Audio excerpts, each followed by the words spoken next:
obligatory disclaimer. You can't paint with a broad brush, and this is going to be different for everybody, and it's absolutely worth testing. And I really mean that, by the way. We're still testing it on every individual client.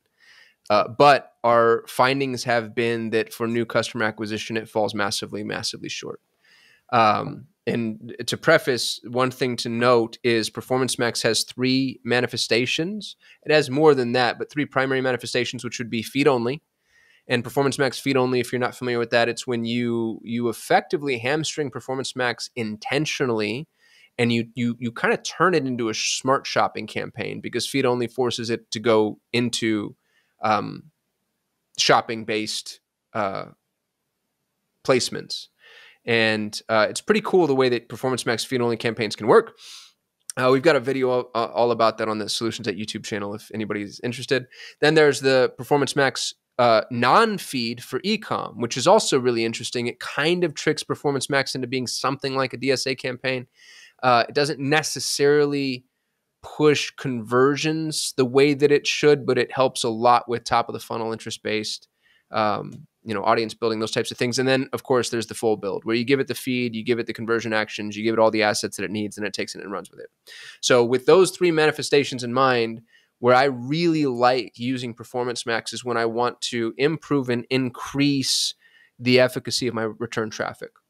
Because just because we say, oh, Performance Max just, sells your customers back to you.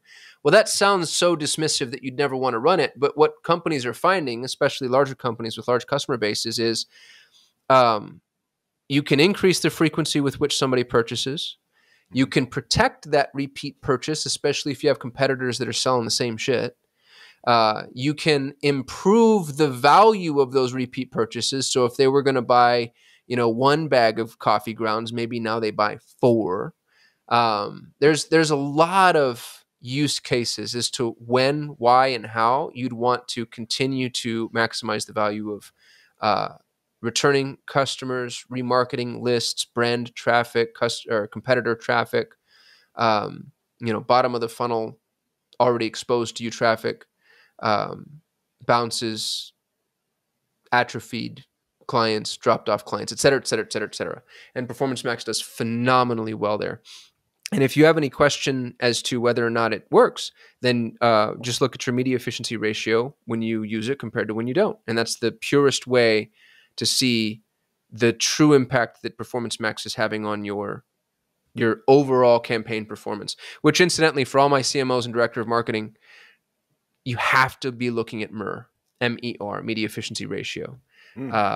It's probably the single most important KPI in marketing, period. And it will protect you from situations and instances where your Google Ads agency says, oh, you're getting a 900% ROAS, but for whatever weird reason, that's not reflected in your bank account. If you're spending $1 and you're getting $3 back, but then some jackass that looks a lot like me comes and says, you're getting a 900% ROAS. My question is, why don't I have $9 in my bank account for every dollar that I've spent? That would be 900%. And here's what's crazy. They don't know. They can't answer that. So what's the real return? And that's what Murray will tell you. We've got a whole video on that too, by the way, Ralph, called CMO Math on our YouTube channel. We might want to bring John in to talk about that, because that's a great, great, great topic. Yeah, let's leave links in the show notes to both of those. I'm going to grab both of those from you post show. But that's the helpful piece of Performance Max, is maximizing the value of existing prospects, existing traffic, and that shouldn't be understated, because that's still really important too. And my hope is it cost efficient though? I mean, devil's advocate here. It's like, depends on who you are.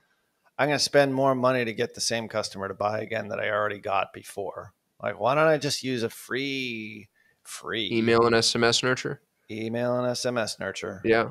So we've got a mutual client who sells consumables in the pet space. Mm-hmm.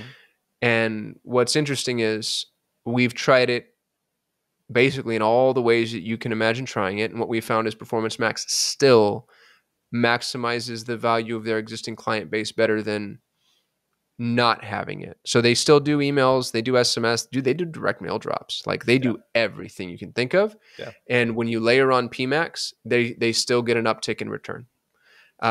It's not huge, but they're also so big that those little improvements end up being really, worthy. But if I were a small e-com biz, if I'm spending sub, I don't know, 20, 30 grand, I would want nothing but new customer acquisition. Yeah.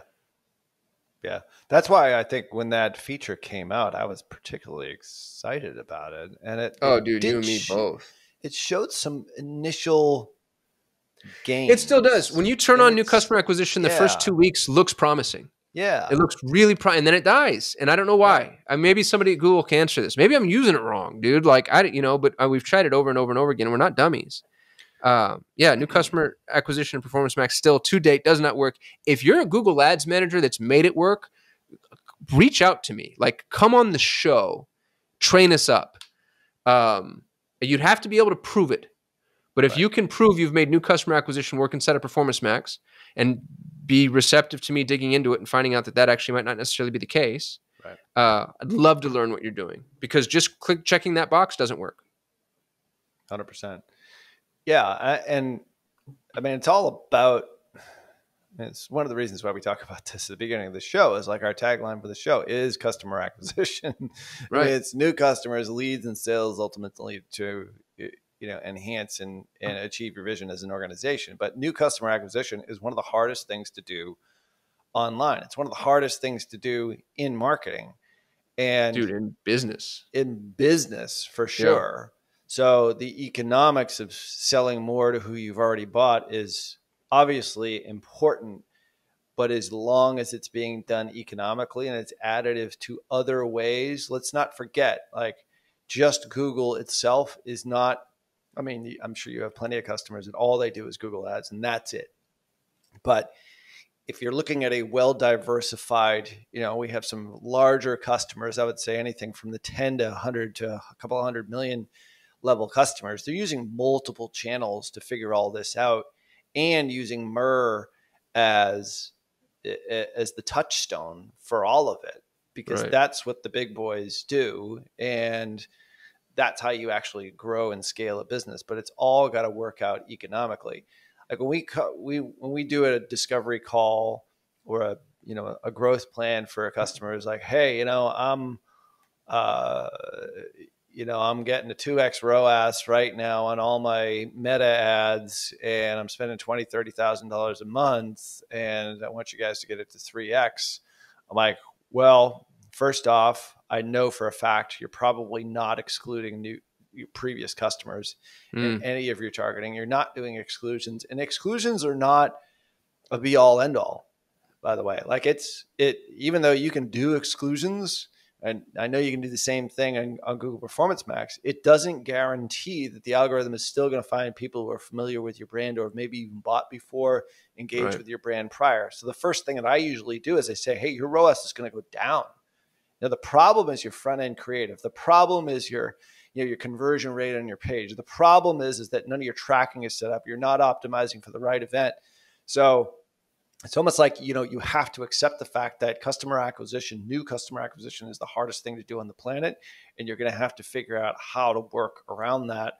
We just thought that Performance Max was going to really sort it out, because Google knows so much about all of us, right? It's still 72 million psychographic and demographic profiling factors on every human on the planet. Probably more than that now. It's probably more than that. 5-year-old data point. Let's just up that to 100 million at this point.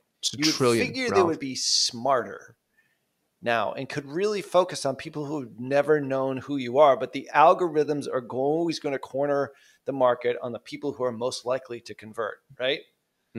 So going back to our previous conversations of brand awareness consideration ads, like creating your own market through your front end creative and then getting them into the conversion campaigns. We're going to continue to talk about that as a growing trend here, because at the end of the day, the goal is not necessarily to spend money on brand. The goal is to expand the market for your brand so you can acquire more customers.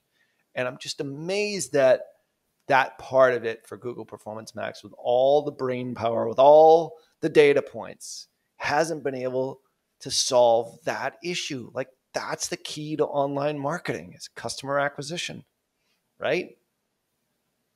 I have to imagine at some point, they'll crack the code. There's no way they don't.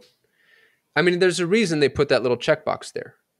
They've already planted a flag in the ground saying we are going to do this at some point. I'm just here to tell you that it doesn't work. Yeah. Interesting.